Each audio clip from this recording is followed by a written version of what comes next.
South India shopping mall the wedding మంత్ర సరికొత్త wedding collection south India shopping mall.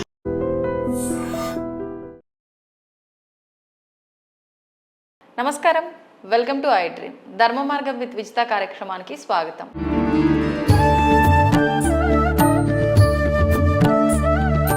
నమస్తే అండి.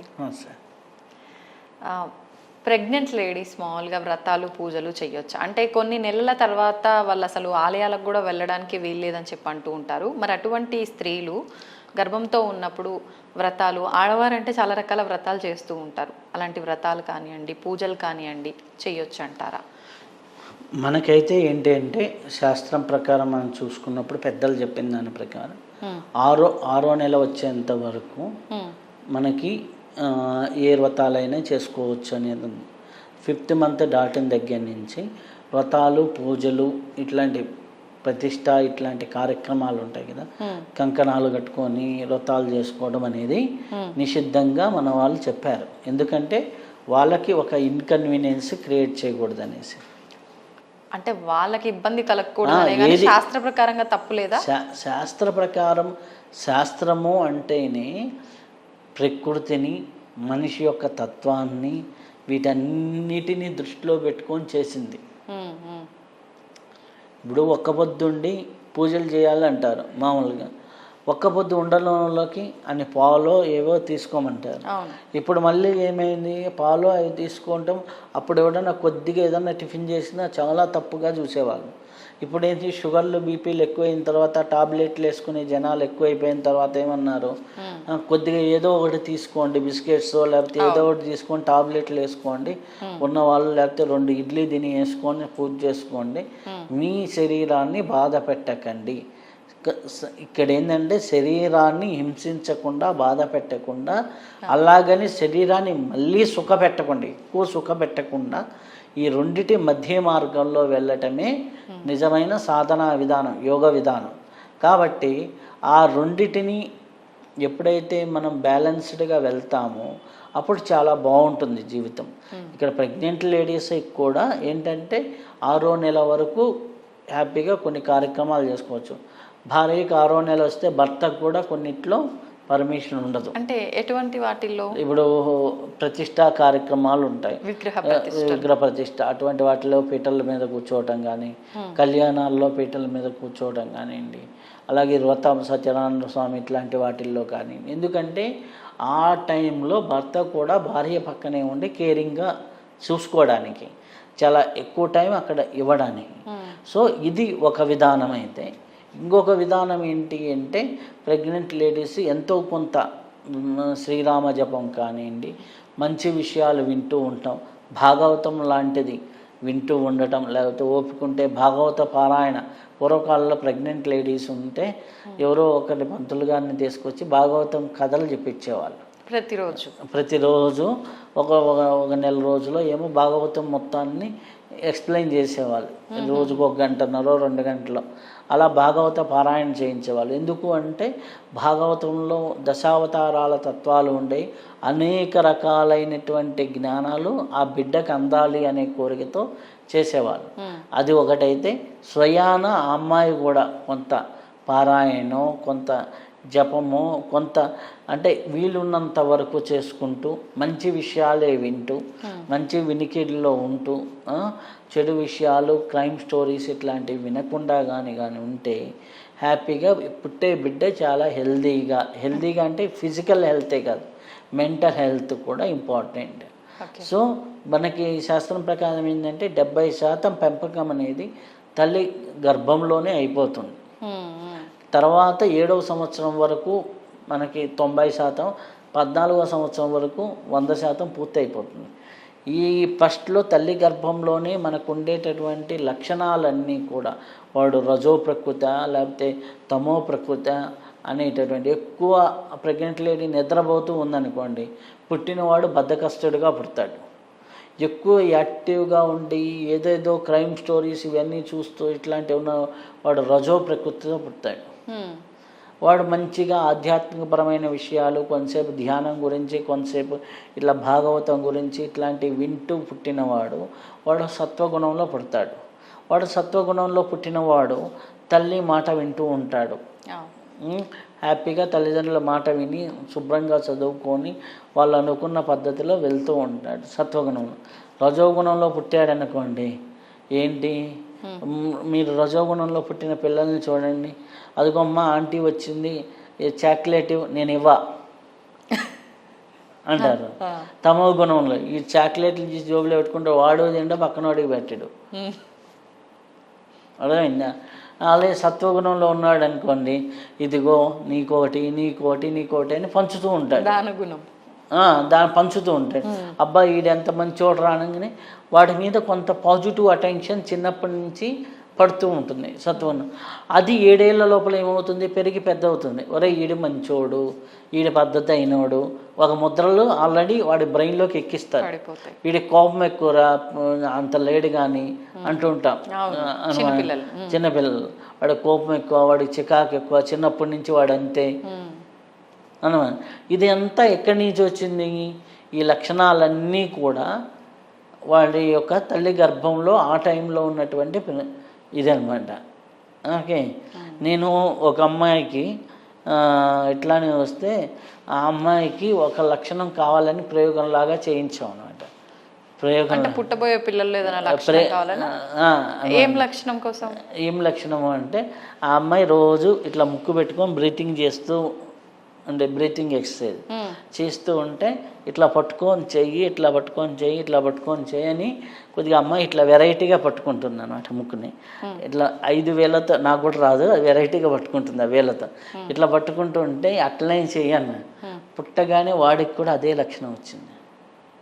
అంటే వాడు ముక్కు పైన చేతులు పెట్టుకుంటున్నాడు. ముక్కు పైన అట్లానే అదే ఏ వేళ్ళు అయితే మదర్ టచ్ చేసి ఆ ప్రాణాయామాలు చేసిందో అవే వేళ్ళతో టచ్ చేస్తున్నాడు.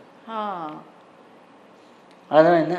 వాడికి గట్టిగా గాలి పీల్చాలని ఏం తెలుస్తుంది? అర్థమైందా? అలాగే కొంతమంది గాయత్రి జపాన్ని, గాయత్రి మంత్రాన్ని వింటూ లేకపోతే పలుకుతూ చేస్తూ ఉంటారు. వాళ్ళు పుట్టంగానే హై మెచ్యూరిటీ ఉంటుంది వాళ్ళల్లో. అలాగే కొన్ని యజ్ఞాలు ఉంటాయి, యజ్ఞ కార్యక్రమాలు చేసుకుంటే మంచిది. పుంసవన సంస్కారం ఇట్లాంటివి కానీ మంచి డివినిటీకి సంబంధించిన విషయాలు, అటువంటి విషయాలు ఉండాలి. ఇప్పుడు మనకి రామాయణంలో చూస్తే లవకుశలు చివరి మూమెంట్లు ఎక్కడున్నారు? వాల్మీకి ఆశ్రమంలో రామాయణాన్ని మొత్తాన్ని ఇంటూ చివరిలో ఇది ఉంటుంది. అది మనకేంది, ఏదో ఎవరో అన్నారు అనేసి పంపించాలి, ఇట్లాంటివి ఉంటాయి. నిజంగా సీతా అమ్మవారు కోరిక మేరకి వాల్మీకి దగ్గరికి వెళ్తుంది, అప్పుడు ఆ యొక్క ఇది అనేది జరుగుతూ ఉంటుంది. సో ఇట్లాంటిది మనకి ఏదైతే ఉంటుందో ప్రతి ఒక్కడు, మనకి అభిమన్యుడు చరిత్ర మన దగ్గర ఉంది, లవకుశల చరిత్ర మన దగ్గర ఉంది. అలాగే ప్రతి ఒక్క మహానుభావులు పుట్టినప్పుడు కానీ, మంచి సద్బుద్ధి కలిగిన పిల్లలు పుట్టినప్పుడు కానీ వాళ్ళ విధి విధానాలు చేసుకోవాలి. కొన్నిటికి రిస్ట్రిక్షన్స్ ఇచ్చారు ప్రెగ్నెంట్ లేడీస్కి. ఆ కొన్నిటికి ఏంటంటే ఏదైతే ఎక్కువ మందితో కూర్చొని చేసేవి, ఎక్కువ జనాల్లో ఉండేవి, ఎక్కువసేపు కూర్చోబెట్టేది, ఎక్కువ నియమనిష్టలతో ఉండేది, ఇవన్నీ ఏవైతే ఉన్నాయో వాటిని ప్రెగ్నెన్సీ లేడీస్ వద్దమ్మా, 4-5 నెలల వరకు ఓకే, 5 నెలలు దాటిన తర్వాత అసలు వద్దు అని నిషిద్ధం కింద మన శాస్త్రంలో పెట్టడం జరిగింది. కాబట్టి శరీరానికి సంబంధించి ఆల్రెడీ మనకి ఇబ్బంది కలగకుండా ఉండాలి అనే కాన్సెప్ట్తో జరిగినవి తప్పితే నిజానికి వాళ్ళ పరిస్థితులను బట్టి అనుసరించవచ్చు. కొంత ఆధ్యాత్మిక భావజాలంతో కానీ జీవిస్తే ప్రెగ్నెంట్ డ్యూరేషన్లో ఆటోమేటిక్గా ఆ భావాలు పిల్లలకు కలిగి మంచి సత్వగుణంతో పద్ధతిగా మాట వినే పిల్లలు, పద్ధతి అయిన పిల్లలు కడుపులోనే తయారు చేసుకొని బయటికి తీసుకురావచ్చు తల్లులు.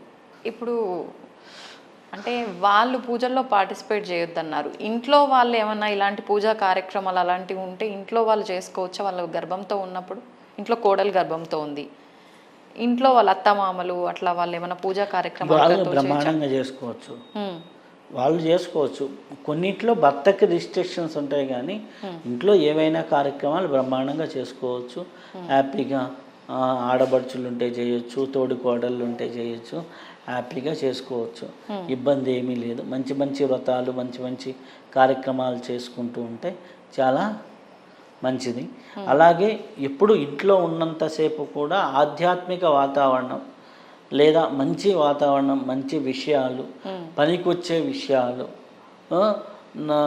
పంచుకుంటూ ఉంటే ప్రెగ్నెంట్ లేడీకి చాలా బాగుంటుంది.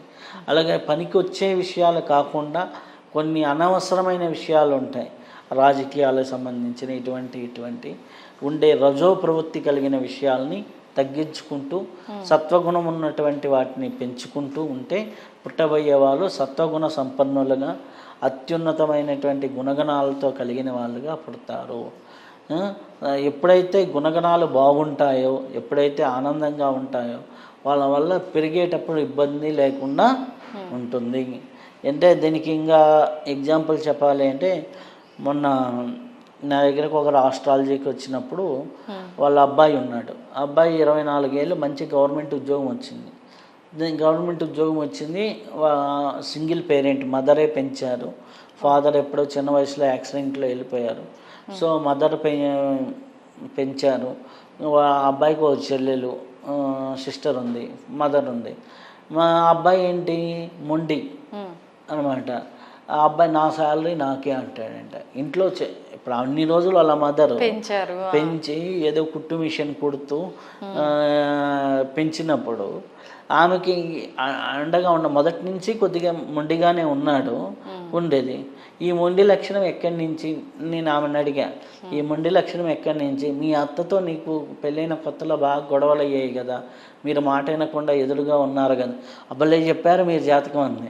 ఎందుకంటే వీడి లక్షణాలు బట్టి అది చెప్పొచ్చు. ఎందుకు చెప్పంటారా, ఆమె అప్పుడు అలా బిహేవియర్లో ఉంది, మాట వినని స్వభావంలో ఆవిడ ఉంది, అనుకోలేని స్వభావంలో ఆవిడ ఉంది, అత్తగారి ముందర మామగారి ముందర. ఆ మొండితనం అనేది ఆ ప్రెగ్నెంట్గా ఉన్నప్పుడు ఆమె బిహేవ్ చేసుకుంటూ వచ్చింది కాబట్టి ఆటోమేటిక్గా ఇదే ఇక్కడికి వచ్చింది. అదే కర్మ అంటే ఏంలే, ఆడ చేసింది 1 సంవత్సరం, ఆ 1 సంవత్సరం అనుకువగా ఉంటే ఇటు పుట్టిన తర్వాత జీవితాంతం నీకు అనుకువగా ఉంటాడు. ఓకే, అందుకని ప్రెగ్నెంట్ లేడీస్కి మనకి కార్యక్రమాలు అంటే శ్రీమంతం చేసిన, పుంసావన సంస్కారం చేసిన, 10 మంది వచ్చి ప్రెగ్నెంట్ లేడీకి పసుపు కుంకాలు ఇచ్చి చీరలు పెడుతున్నాయి. ఎందుకంటే ఎవరన్నా వచ్చి కొత్త చీర పెట్టంగానే లేడీస్కి ఏంది ఒక చీర, ఒక గాజులో కొత్త చూడంగానే అబ్బా అని ఆనందం ఉంటుంది. వీలైనంత వరకు ఆ సంతోషం, ఆనందంగా ప్రెగ్నెంట్ లేడీ ఉంచడానికి కారణం ఏంటంటే ఆ సంతోషం లోపల ఉన్న బేబీకి అంది ఇంకా హెల్తీగా తయారవటం, వాడు పుట్టుకతో కూడా హ్యాపీ చైల్డ్గా పుట్టడం అనేది ఉండటం అనమాట. ఇప్పుడు కొంతమంది నేను చూసామనుకోండి, మొన్న ఒక ఆవిడ ఉంది, బేబీ ప్రెగ్నెంట్గా ఉన్నన్ని రోజులు ఏడుస్తూ ఉంటామే. ఆవిడ యుఎస్లో స్ట్రక్ అయ్యారు, ఏదో వీసా ప్రాబ్లము అనమాట. ఇక్కడి నుంచి వాళ్ళ పేరెంట్స్ పిలిపించుకోవాలంటే ఇదనమాట. వాళ్ళు పుట్టిన దగ్గర నుంచి ఏ చిన్నదానికి ఏడుపు మొదలు పెడితే గంటలు ఏడుస్తుంటాడు.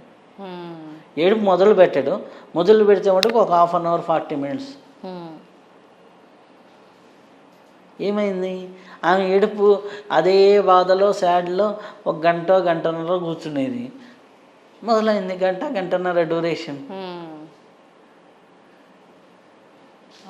ఓకే, ఇక్కడ ఏంటి అంటే ఇది వాతావరణం కూడా క్రియేట్ చేయడం అనేది ఇంపార్టెంట్. ఆ వాతావరణాన్ని కూడా, పరిస్థితిని కూడా క్రియేట్ చేయాలి ప్రెగ్నెంట్ లేడీ చుట్టూ. అలా చేస్తే చాలా హ్యాపీ బిడ్డలు పుడతారు. ఇది నేను చెప్పింది ఏం కాదు, మహానుభావులు అందరూ ఎంతోమంది చెప్పారు, ఎంతోమంది. ఇది ఉపయోగించుకుంటే ఈ టెక్నిక్ని పుట్టే వాళ్ళ వల్ల నా కొడుకు నా మాట వింటలేదు, నా కూతురు నా మాట వింటలేదు అనే దానికంటే నువ్వు ప్రెగ్నెంట్గా ఉన్నప్పుడు కొద్దిగా ఆనందంగా ఉంటూ మంచిగా దైవారాధన చేసుకుంటుంటే చాలా మంచిగా ఉంటుంది. ధన్యవాదాలండి. తవ్వుతున్న శివలింగం సరే, దాన్ని అట్లా కప్పేసేయండి, చూపించదండి. కృష్ణ ఇస్ దేర్, మూర్తి పూజ కాదు, సాక్షాత్ బ్రజేంద్ర నందన భగవాన్ ఉన్నారు మూర్తులు. ఏమీ ఆశించకుండా ఆరాధించే వాళ్ళు కూడా ఉన్నారా ప్రభుజీ? నిజమైన భక్తి అంటే మనకు తెలియదు కాబట్టి